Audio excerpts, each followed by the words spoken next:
Hello guys, welcome to the review of the Huawei GR3 2017. In some markets it's known as the Honor 8 Lite, the P8 Lite 2017 or the P9 Lite 2017. All variants come with Android 7 codename Nougat and Huawei's Skin aka Emotion UI version 5. Sunlight visibility isn't bad, but it's not great either.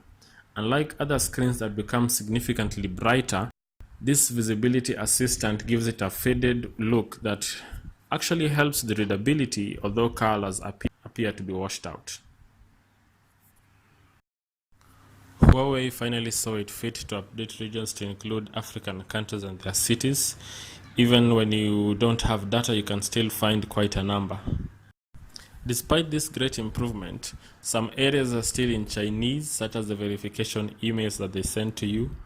And unfortunately, you can't verify Huawei ID using a phone number since it doesn't support Kenya and quite a good number of African countries.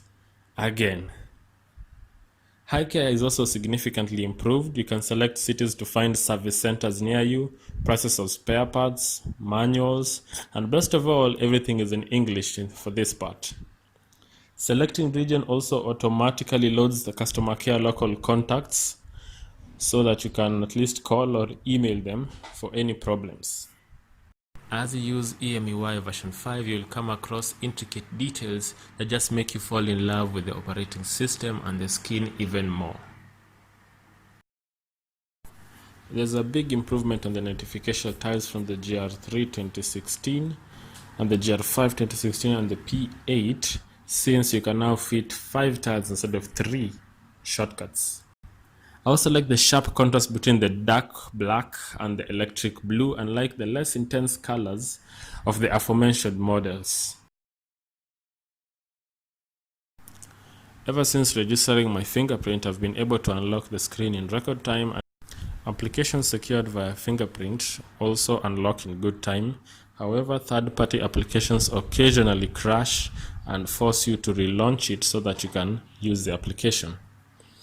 The fingerprint scanner also allows you to swipe down to bring the notification shade and allows for scrolling of images in the gallery, but only in the stock gallery. The GR3 boasts of a 2.5D screen whose protection is not verified whether it's Gorilla or not. And this is even more worrisome when you open the package and you realize it comes with a screen protector that barely even fits the screen.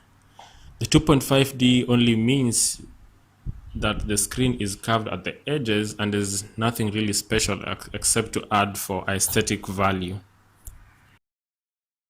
It also comes with a built-in health app which you can use to keep track of your exercise. You can also synchronize it with Google Fit, MyFitnessPal or app. It keeps tracks of your steps and will display the same on your lock screen.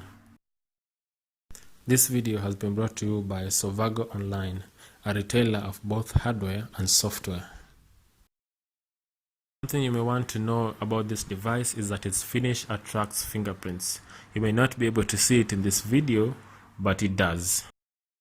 Screenshots give you a small time to interact with the captured images since they don't rest at the notification shade.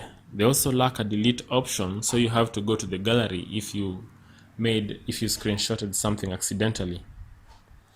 The delete feature is replaced by a scroll shot which captures the screen and scrolls downwards, giving a long screenshot. This 2.5D screen is also applied on the Samsung A5 and A3 and A7 2017 versions, unlike what is available in the 2016 versions of the same phones. The camera is great. This is more so when you compare it against previous Huawei models like the Huawei P8 and the Huawei P8 Lite. Color reproduction is pretty good and edges seem fine, but that's until you start zooming in, then you'll notice a soft blur along the edges. But then again, it's nothing much to be worried about. Videos are equally good and don't lag when you're moving from place to place, focusing on different areas. This is both true when you're recording and during playback. The music app is awesome with earphones. You can't do much audio tweaking since it doesn't have an inbuilt equalizer, but it's pretty good. There's no Dolby on this device, but it's also passable. The speaker is quite loud, and the placement of speakers at the bottom of the device is a good choice. However, depending on how you hold the device, you may occasionally muffle it.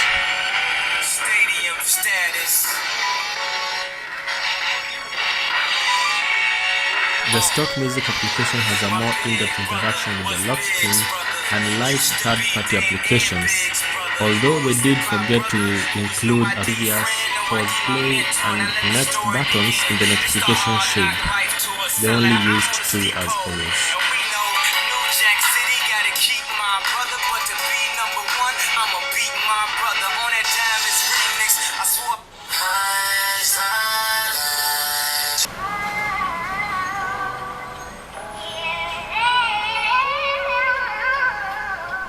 The app failed to retrieve lyrics even for songs that were properly named and titled. You can swipe along the bottom of the screen where you can see the title of the song to switch in between next and previous song.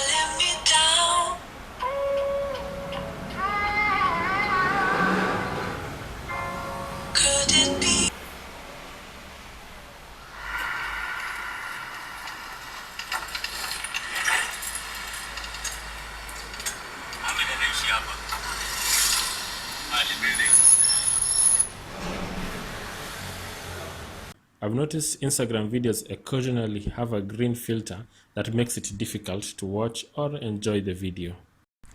This particular model does not support NFC, unlike claims on GSM Arena and a few other sites. There are times when touches aren't recognized, but maybe it's the screen guard. Maybe. Emotion UI version 5 is the first iteration of EMUI to have two options for how you want your home screen to be, whether you want it default like most Chinese OEMs such as MIUI, or whether you want it in the form of an app drawer. With the new option, you have your home screen, then your app drawer, which also has a search function at the top, and it rests there, thus stripping the search feature from the home screen. The second option, or the default option, leaves you with all the applications on top of the home screen, so you have to scroll left and right to access your applications. But it leaves you with the search functionality, which you can just swipe down to access. I found that the in-call UI varies between two options, both of which are reminiscent of the iPhone in-call UI. However, I was not able to distinguish which conditions bring up which in-call UI. Unfortunately, there is no reply or mark as read shortcuts in the notification shade of the stock SMS. However, I found that it is working intermittently. Sometimes I could hit the reply and it would work as a pop-up. Sometimes it would just take me directly into the application. The alarm as well has a new outlook. Dual SIM capabilities are always great. However, Huawei's method of applying this is rather poor, and this is across all the models that I've come across so far. The conundrum is always whether to put a second SIM card or use an SD. But you can't have both with Huawei. And this is in a situation where you only have about 7 GB for all your data. It typically takes 3 hours to charge this battery to full capacity. To deplete it, I had to use it for about 14 hours of fair to moderate usage. It is practically impossible to check the screen on time so that I can give you a much better figure, since I could not locate it in the battery. The battery module comes with a revamped power saver, which allows you to customize up to 6 applications of your choice that you'll want to use while saving power. It is also much more clean and concise than previous iterations that have been done by Huawei. This time around, you can even add non-stock or third-party applications to the power saver screen. In conclusion, the GR3 2017 or the Honor 8 Lite is a seemingly better phone than the flagship P8, since it has a better battery life, a higher Android version, an updated EMUI, and a fingerprint sensor.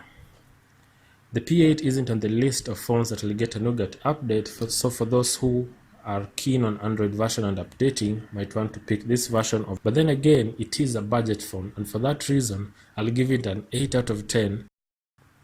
Thank you guys for watching, and please hit the subscribe button, leave your comments and any other questions that you may have.